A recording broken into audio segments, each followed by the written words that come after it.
अस्सलाम वालेकुम, आप सब लोग कैसे हैं? उम्मीद है सब अच्छे होंगे। ये टेंस वाइज स्ट्रक्चर की फोर्थ वीडियो है जिसके अंदर हम प्रेजेंट परफेक्ट के 15 स्ट्रक्चर्स पढ़ने वाले हैं। सो लेट्स बिगिन। देखिए, सबसे पहले हम जो है प्रेजेंट परफेक्ट को अच्छी तरह से जान लेते हैं कि ये होता क्या है, किस तरह से इसके सेंटेंसेस बनते हैं, इसको किस तरह यूज़ करते हैं। देन उसके बाद हम जो है इसके एडवांस स्ट्रक्चर्स बनाएंगे। So let's begin. देखें, सबसे पहले इसकी definition, it is use to express a past event that has present consequences. यानी कि पास्ट में कोई ऐसा काम हो चुका है, आपने वो काम कर लिया है, लेकिन उसके जो कॉन्सिक्वेंसेज हैं, उसके असरात हैं, वो प्रेजेंट पर भी हैं। ठीक है, तो वैसे जो उर्दू के हमारे जो वर्ड्स इस्तेमाल होते हैं वो चुका है, चुकी है, यानी कोई काम वो कर चुका है, उसने कर लिया है, दिया है, इस तरह के वर्ड्स भी यूज होते हैं। सो इसका अफर्मेटिव सेंटेंस किस तरह से बनेगा, पॉजिटिव सेंटेंस का स्ट्रक्चर क्या है, फॉर्मूला क्या है, सब्जेक्ट आएगा सबसे पहले, देन उसके बाद हैव या हैज में से कोई एक आएगा। यानी हैव और हैज में से हम इस तरह चूज करेंगे कि सब्जेक्ट में जब आई, वी, यू, दे और कोई प्लूरल नेम होगा तो हैव आएगा, वरना अगर ही, शीट और यानी कोई सिंगुलर नेम होगा, यानी जो कि हमारे थर्ड पर्सन सिंगुलर कहलाते हैं, तो फिर हैज़ आएगा। देन उसके बाद वर्ब की थर्ड फॉर्म के बाद ऑब्जेक्ट आएगा। तो प्रेजेंट परफेक्ट में हमारी जो मेन वर्ब की फॉर्म यूज़ होती है वो होती है हमेशा थर्ड फॉर्म यूज़ होती है। सो let's use it in sentences. मैंने काम वक्त पर मुकम्मल कर लिया है। मैंने काम वक्त पर मुकम्मल कर लिया है, यानी आपको काम करना था, वो आप काम कर चुके हैं पास्ट में, लेकिन उसका कॉन्सिक्वेंसेस अभी भी हैं। आप बता रहे हैं कि मैंने वो काम कर लिया है, तो बनेगा I have finished the work on time. Next sentence देखिए, वो क्या है, वो पाकिस्तान आ गया है। वो पाकिस्तान आ गया है यानी अभी भी पाकिस्तान में है, तो बनेगा he has come to the Pakistan. He has come to the Pakistan, यानी उसके जो कॉन्सिक्वेंसेज है वो प्रेजेंट में भी हैं। सो आई होप आपको ये वाला स्ट्रक्चर समझ में आ गया होगा। So this sentence is for you to translate. हमने घर की सफाई कर ली है। हमने घर की सफाई कर ली है। इस सेंटेंस को बनाकर कमेंट बॉक्स में लिखिएगा। हम इसका नेगेटिव सेंटेंस के इस स्ट्रक्चर की तरफ बढ़ते हैं, जो कि यहाँ पे यूज़ होगा। सबसे पहले आएगा सब्जेक्ट, सब्जेक्ट के बाद हैव हैज़ आएगा, हैव हैज़ के बाद नोट आएगा, बस सिंपल नोट का इजाफा होगा हैव हैज़ के बाद, यानी हेल्पिंग वर्ब के बाद। देन उसके बाद वर्ब की third form, then object. So let's use it in sentences. उसने अभी तक उससे बात नहीं की है। उसने अभी तक उससे बात नहीं की है, तो बनेगा he hasn't talked to her yet. He hasn't talked to her yet, उसने अभी तक बात नहीं की है। येट हमने अभी तक के लिए लगाया, तो he hasn't talked to her yet. Next sentence, Saira ने हमसे झूठ नहीं बोला है। सायरा ने हमसे झूठ नहीं बोला है, तो बनेगा Saira hasn't told a lie to us. Saira hasn't told a lie to us. I hope कि आपको ये वाला स्ट्रक्चर भी समझ में आ गया होगा। So this sentence is for you to translate. हमने अपना मकसद अभी तक हासिल नहीं किया है। हमने अपना मकसद अभी तक हासिल नहीं किया है। इस सेंटेंस को बनाकर कमेंट बॉक्स में लिखिएगा। तक हम इंट्रोगेटिव सेंटेंस की तरफ पढ़ते हैं इसके, जहाँ पे हम सवाल पूछ रहे होंगे, कंफर्मेशन मांग रहे होंगे कि हाँ या ना में जवाब दें सामने वाला। इस तरह के सेंटेंसेस यानी इस तरह के सवाल हम पूछ रहे होंगे। किस तरह देखें, ये शुरू होते हैं हेल्पिंग वर्ब से। तो प्रेजेंट परफेक्ट का जो हेल्पिंग वर्ब है वो हैव हैज है, तो हैव हैज आ जाएगा, यानी हैव में से, यानी हैव हैज में से कोई एक आ जाएगा सब्जेक्ट के अकॉर्डिंग। देन उसके बाद वर्ब की थर्ड फॉर्म, फिर उसके बाद object. So let's use it in sentences. क्या वो पहले ही पहुंच चुका है? क्या वो पहले ही पहुंच चुका है, तो बनेगा has he already reached. Has he already reached. Next sentence, क्या वो तुमसे इस बारे में बात कर चुके हैं? क्या वो तुमसे इस बारे में बात कर चुके हैं, तो बनेगा have they talk to you regarding this. Have they talk to you regarding this. I hope कि आपको ये वाला स्ट्रक्चर भी समझ में आ गया होगा। So this sentence is for you to translate. क्या आप उसे सच बता चुके हैं? क्या आप उसे सच बता चुके हैं? इस सेंटेंस को बनाकर कमेंट बॉक्स में लिखिए। हम जब तक डबल इंट्रोगेटिव सेंटेंस की तरफ बढ़ते हैं, जहाँ पे हम पूछ रहे होंगे, जहाँ पे हम जो है यूज़ कर रहे होंगे WH फैमिली का यूज़ कर रहे होंगे, यानी वाई, वेयर, वैन, ये सब।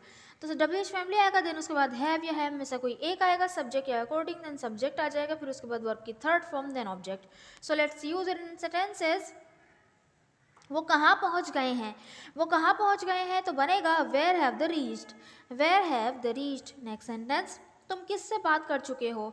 तुम किससे बात कर चुके हो, तो बनेगा who have you talk to. Who have you talk to.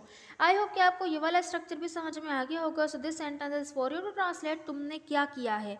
तुमने क्या किया है। सो यहाँ तक हमने देखा अफर्मेटिव सेंटेंस किस तरह बनाएंगे, नेगेटिव सेंटेंस किस तरह बनाएंगे, इंट्रोगेटिव और डबल इंट्रोगेटिव किस तरह बनाएंगे। तो चले इसके एडवांस स्ट्रक्चर्स यूज़ करते हैं कि वहाँ पे हमने क्या क्या देखा है। सो लेट्स बिगिन। देखें, फर्स्ट हमारा जो स्ट्रक्चर है इसमें बात हो रही है, सबसे पहले आएगा सब्जेक्ट, देन आएगा हैव या हैज़।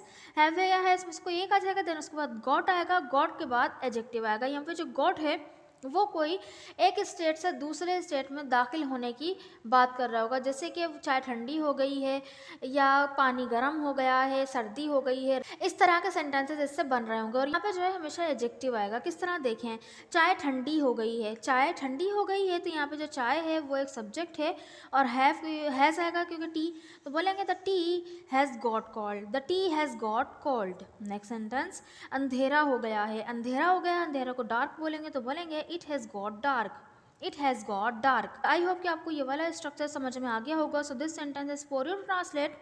वो बदतमीज़ हो गया है, वो बदतमीज़ हो गया है, बदतमीज़ को बोलते हैं इल मैनर्ड। इस सेंटेंस को बनाकर कमेंट बॉक्स में लिखिएगा। हम इसके सेकेंड स्ट्रक्चर की तरफ बढ़ते हैं, जो कि है सेकेंड स्ट्रक्चर में हम यूज़ कर रहे होंगे प्रेजेंट परफेक्ट की सेंटेंस आएगा, देन उसके बाद in a blink of an eye. Present perfect का हमने अभी देखा क्या स्ट्रक्चर था, सब्जेक्ट, उसके बाद है हैज, देन वर्ब की थर्ड फॉर्म और ऑब्जेक्ट, यानी प्रेजेंट परफेक्ट का वो स्ट्रक्चर आ जाएगा। और इन्हें ब्लिंक ऑफ एन आई का मतलब होगा पलक झपकते ही, यानी पता भी नहीं चला और ये काम हो गया, यानी कि आपने एक्सपेक्ट नहीं किया था कि इतनी जल्दी ये काम हो जाएगा और इतनी जल्दी ये काम हो गया हो, तो बनेगा तुमने पलक झपकते ये काम कर दिया। इसका मतलब ये नहीं कि हाँ आपने पलक झपकी और काम हो गया, नहीं, बल्कि जितना एक्सपेक्टेड टाइम था उससे कम में आपने कर दिया, यानी आपने बहुत जल्दी ये काम कर लिया है, तुमने ये काम पलक झपकते कर लिया है। तो बनेगा you have done work in a blink of an eye, you have done this work in a blink of an eye. Next sentence is उसने पलक झपकते ही सारी तैयारियां कर ली हैं, उसने पलक झपकते ही सारी तैयारियां कर ली हैं, तो बनेगा she has done all the preparation in a blink of an eye. I hope कि आपको ये वाला स्ट्रक्चर भी समझ में आ गया होगा। So this sentence is for you to translate. हमने पलक झपकते ही कार चलाना सीख ली है, हमने पलक झपकते ही कार चलाना सीख ली है। इस सेंटेंस को बनाकर कमेंट बॉक्स में लिखिएगा। हम नेक्स्ट स्ट्रक्चर की तरफ बढ़ते हैं, जो कि है सबसे पहले आएगा it has been ages. It has been ages का मतलब हो गया है बरसों हो गए हैं, सालों हो गए हैं, यानी ज़माना हो गया, यानी काफ़ी अरसा गुजर चुका है। देन उसके बाद प्रेजेंट परफेक्ट का टेंस आ जाएगा। किस तरह देखें, उसे यहाँ आए हुए ज़माना हो गया है, उसे यहाँ आए हुए ज़माना हो गया है, तो बनेगा it has been ages since he has come here, it has been ages since he has come here. Next sentence, मुझे मार्केट गए हुए बरसों हो गए हैं, मुझे मार्केट गए हुए बरसों हो गए हैं, तो बनेगा it has been ages since I have gone to market. I hope कि आपको ये वाला स्ट्रक्चर भी समझ में आ गया होगा। So this sentence for you to translate. तुम्हें किताबों को हाथ लगाए हुए ज़माना हो गया है, तुम्हें किताबों को हाथ लगाए हुए ज़माना हो गया है। इस सेंटेंस को बनाकर कमेंट बॉक्स में लिखिएगा। हम इसके फोर्थ स्ट्रक्चर की तरफ बढ़ते हैं, जो कि है यहाँ पे हम यूज़ कर रहे होंगे, सबसे पहले आएगा हैव या हैज़, देन उसके बाद सब्जेक्ट, सब्जेक्ट के बाद वर्ब की थर्ड फॉर्म, फिर उसके बाद ऑब्जेक्ट। यस, ये बिल्कुल इंट्रोगेटिव ही सेंटेंस है, बस ये कि हम रवानी में इस तरह के सेंटेंस बोलते हैं ना, चले गए क्या, यानी कि क्या आप चले गए हैं या क्या आप जा चुके हैं, क्या वो चला गया है, क्या वो जा चुका है। इस तरह के सेंटेंस ना बोल के हम रवानी में बोलते हैं चले गए क्या, तो बनेगा have you gone, have you gone. या आप अगर थर्ड पर्सन के बारे में बोल रहे हैं कि वो क्या चला गया क्या वो, तो बनेगा has he gone, has he gone. Next sentence, सो गए क्या, सो गए क्या, तो have you slept, have you slept.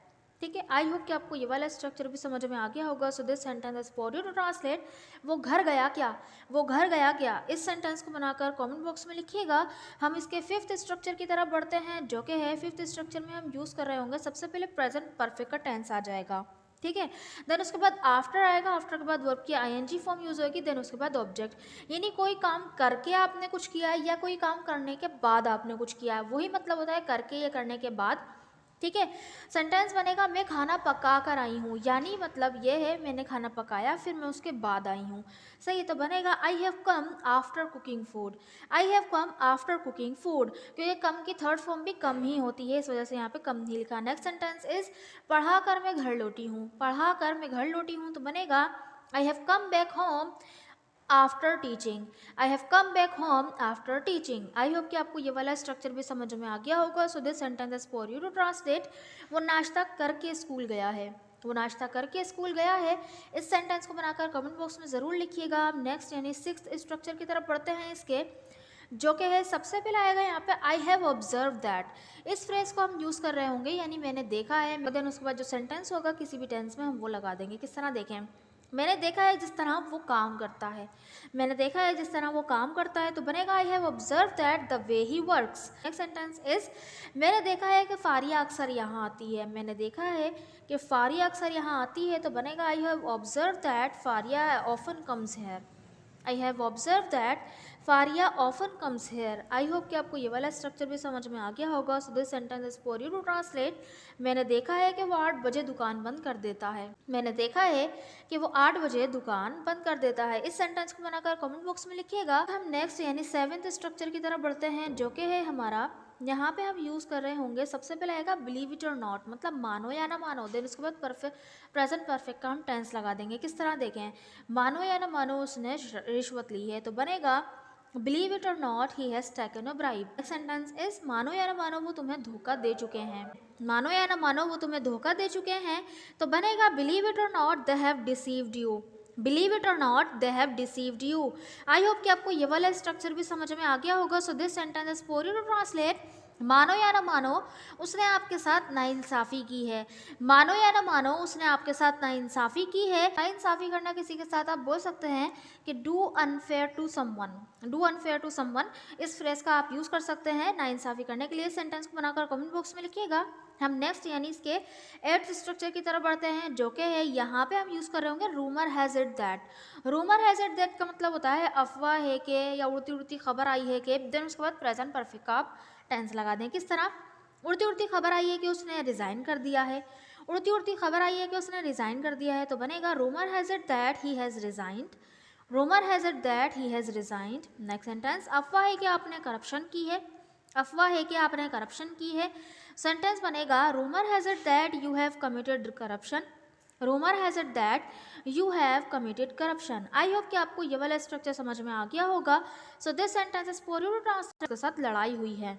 अफवाह है कि आपकी उसके साथ लड़ाई हुई है। इस सेंटेंस को बनाकर कमेंट बॉक्स में लिखिए। नेक्स्ट हमारा जो स्ट्रक्चर है, जो कि 9th स्ट्रक्चर है हमारे इस वीडियो का, वो है यहाँ पे हम यूज़ कर रहे होंगे isn't it enough. Isn't it enough that, यानी कि क्या ये काफ़ी नहीं है। देन उसके बाद प्रेजेंट परफेक्ट का जो टेंस होगा, सेंटेंस होगा, वो आ जाएगा। किस तरह देखें, कि ये काफ़ी नहीं है कि उसने तुम्हारे दोस्त को बदनाम कर दिया है, तो बनेगा isn't it enough that he has disgraced your friend. Isn't it enough that he has disgraced your friend? Next sentence, कि ये काफ़ी नहीं है कि उसे एहसास हो गया है। Isn't it enough that he has realized? Isn't it enough that he has realized? I hope कि आपको ये वाला स्ट्रक्चर भी समझ में आ गया होगा। So this sentence for you translate, कि ये काफ़ी नहीं है कि मैंने उसे दावत में बुलाया है। कि ये काफ़ी नहीं है कि मैंने उसे दावत में बुलाया है। दावत में बुलाना मतलब इनवाइट करना। इस सेंटेंस को बनाकर कमेंट बॉक्स में लिखिए। हम जब तक नेक्स्ट यानी इसके 10th स्ट्रक्चर की तरफ बढ़ते हैं, यहाँ पे हम यूज़ कर रहे होंगे सब्जेक्ट आएगा बीन या हैज़ बीन। देन उसके बाद वर्ब की थर्ड फॉर्म और ऑब्जेक्ट। बेसिकली ये प्रेजेंट परफेक्ट का पैसिव वॉइस है। तो यहाँ पर हम जो है काम पर जोर दे रहे होंगे, यानी ऑब्जेक्ट पे ज़्यादा जोर दे रहे होंगे। खाना पक गया है, अब किसने पकाया ये हमने जिक्र नहीं किया, तो ये प्रेजेंट परफेक्ट के पैसिव में बनेगा। तो बनेगा the food has been cooked. The food has been cooked. Next sentence, कमरे साफ हो चुके हैं। कमरे साफ हो चुके हैं। The rooms have been cleaned. The rooms have been cleaned. तो किसने साफ़ किए, ये हमने यहाँ पर नहीं ज़ाहिर किया, बस बता दिया कि कमरे साफ़ हो चुके हैं। आई होप कि आपको ये वाला स्ट्रक्चर समझ में आ गया होगा। So this sentence is for you to translate, काम कर दिया गया है। काम कर दिया गया है। इस सेंटेंस को बनाकर कमेंट बॉक्स में ज़रूर लिखिएगा। हम नेक्स्ट इसके यानी 11th स्ट्रक्चर की तरफ बढ़ते हैं, जो कि है सबसे पहले आएगा it seems that. It seems that मतलब लगता है, ऐसा लगता है कि। देन उसके बाद प्रेजेंट परफेक्ट का टेंस आ जाएगा, सेंटेंस आ जाएगा। किस तरह देखें, ऐसा लगता है कि वो मसरूफ़ हो गया है। ऐसा लगता है कि वो बहुत मसरूफ़ हो गया है, तो बनेगा it seems that he has got too busy. It seems that he has got too busy. Next sentence is, ऐसा लगता है कि उसने अपनी गलती का एतराफ़ कर लिया है। ऐसा लगता है कि उसने अपनी गलती का एतराफ़ कर लिया है, तो बनेगा it seems that he has admitted his mistake. It seems that he has admitted his mistake. I hope कि आपको ये वाला स्ट्रक्चर भी समझ में आ गया होगा। So this sentence is for you to translate, ऐसा लगता है कि सब कहीं गए हुए हैं। ऐसा लगता है कि सब कहीं गए हुए हैं। इस सेंटेंस को बनाकर कमेंट बॉक्स में लिखिए। 12th स्ट्रक्चर की तरफ बढ़ते हैं, जो कि है यहाँ पे हम यूज़ कर रहे होंगे। सबसे पहले आएगा सब्जेक्ट, देन उसके बाद आएगा हैव हैज़ में से कोई एक, देन आएगा गॉट यूज्ड टू।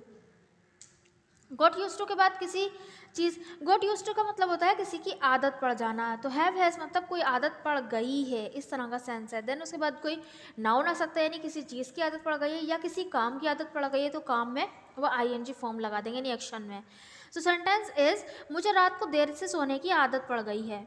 मुझे रात को देर से सोने की आदत हो गई है, पड़ गई है, आप कुछ भी बोल सकते हैं। बनेंगे I have got used to sleeping late at night. Next sentence, मुझे अभी तक उसकी आदत नहीं हुई है। मुझे अभी तक इसकी आदत नहीं हुई है तो बनेगा I haven't got use to it. I haven't got use to it yet. I hope कि आपको ये वाला स्ट्रक्चर समझ में आ गया होगा। So this sentence is for you to translate. तुम्हें छोटी छोटी बातों पर परेशान होने की आदत हो गई है। तुम्हें छोटी छोटी बातों पर परेशान होने की आदत हो गई है। छोटी छोटी बातों पर यूज करेंगे ओवर ट्राइफल्स का। सो इस सेंटेंस को बनाकर जरूर कमेंट बॉक्स में लिखिएगा ताकि मुझे पता चले कि आपको वीडियो समझ में आ रही है। हम इसके नेक्स्ट यानी 13 स्ट्रक्चर की तरफ बढ़ते हैं, जो कि है सब्जेक्ट आएगा, देन उसके बाद हैव आएगा। हैव के बाद जो है got a hold on. Got a hold on, then उसके बाद ऑब्जेक्ट, यानी किसी का कोई जो है कब्जा हो गया है, किसी का कुछ गहरा असर हो गया है, इस तरह का ये सेंस देगा। किस तरह देखें, सेंटेंस है तुम अपनी बीवी के कब्जे में हो। तुम अपनी बीवी के कब्जे में हो। किसके कब्जे में हो, अपनी बीवी के, ठीक है। तो जिसके कब्जे में है वो सब्जेक्ट बनेगा, तो योर वाइफ, ठीक है, बोलेंगे your wife has got a hold on you. तुम पर कब्जा है उसका, ठीक है, इस तरह का सेंस है। तुम अपनी बीवी के कब्जे में हो, यानी तुम पर तुम्हारी बीवी का कब्जा है। Your wife has got a hold on you. Next sentence देखें, बुराई का हम पर बहुत जल्द असर पड़ता है या हो जाता है, इस तरह का सेंस होगा। तो बनेगा Evil has got a hold on us very quickly। I hope कि आपको ये वाला स्ट्रक्चर समझ में आ गया होगा। So this sentence is for you to translate. बच्चों पर इसका गहरा असर पड़ता है। बच्चों पर इसका गहरा असर पड़ता है। किसका असर पड़ता है, इसका। तो इसका असर ज़्यादा पड़ता है, यानी ये अपने कब्जे में ले लेता है बच्चों को। तो ये सब्जेक्ट है, ठीक है। तो इट हम सब्जेक्ट में लगाएंगे और चिल्ड्रन को हम ऑब्जेक्ट में लगाएंगे। इस सेंटेंस को बनाकर कमेंट बॉक्स में लिखिएगा। हम इसके 14th स्ट्रक्चर की तरफ बढ़ते हैं, जो कि है यहाँ पे हम यूज़ कर रहे होंगे how do I say that, मतलब कैसे कहूँ। फिर उसके बाद प्रेजेंट परफेक्ट का टेंस आएगा। किस तरह देखें, कैसे कहूँ मैं फेल हो गया हूँ। कैसे कहूँ मैं फेल हो गया हूँ, तो बनेगा how do I say that I have failed. How do I say that I have failed. Next sentence, कैसे कहूँ कि मैंने गलती की है। कैसे कहूँ कि मैंने गलती की है, तो बनेगा how do I say that I have made a mistake. How do I say that I have made a mistake. I hope कि आपको ये वाला स्ट्रक्चर भी समझ में आ गया होगा। So this sentence is for you to translate. कैसे कहूँ कि अनवर ने मेरी किताब चुराई है। कैसे कहूँ कि अनवर ने मेरी किताब चुराई है। इस सेंटेंस को बनाकर जरूर कमेंट बॉक्स में लिखिएगा। हम इसके नेक्स्ट यानी 15th स्ट्रक्चर की तरफ बढ़ते हैं, जो कि है यहाँ पे हम यूज़ कर रहे होंगे late me no. Late me no के बाद आएगा इफ़ के बाद सब्जेक्ट आएगा, देन उसके बाद हैव का यूज़ करें या हैज़ का यूज़ करें, जो भी यूज़ कर सकते हैं। यहाँ पे जगह नहीं थी इसलिए मैंने हैज़ ऐड नहीं किया। हैव में से कोई एक यूज़ कर सकते हैं, वो सब्जेक्ट के अकॉर्डिंग होगा। देन उसके बाद वर्ब की थर्ड फॉर्म, देन उसके बाद ऑब्जेक्ट आ जाएगा। किस तरह देखें, अगर तुमने सुना है तो बता दो। अगर तुमने सुना है तो बता दो, बनेगा let me know if you have heard that. Late me know if you have heard that. Next sentence, अगर तुमने खाया है तो बता दो। अगर तुमने खाया है तो बता दो, तो बनेगा let me know if you have eaten. Let me know if you have eaten. I hope कि आपको ये वाला स्ट्रक्चर भी समझ में आ गया होगा। So this sentence is for you to translate. अगर तुमने देखा है तो बता दो। अगर तुमने देखा है तो बता दो। इस सेंटेंस को बनाकर ज़रूर कमेंट बॉक्स में लिखिएगा ताकि मुझे पता चले कि आपको वीडियो समझ में आई कि नहीं आई। अगर वीडियो अच्छी लगी है तो चैनल को ज़रूर सब्सक्राइब भी कर दीजिएगा, वीडियो को लाइक भी कर दीजिएगा। अगर आप मुझसे ऑनलाइन क्लासेस लेना चाहते हैं तो इस नंबर पर मुझे व्हाट्सएप कर दीजिएगा। Thank you so much.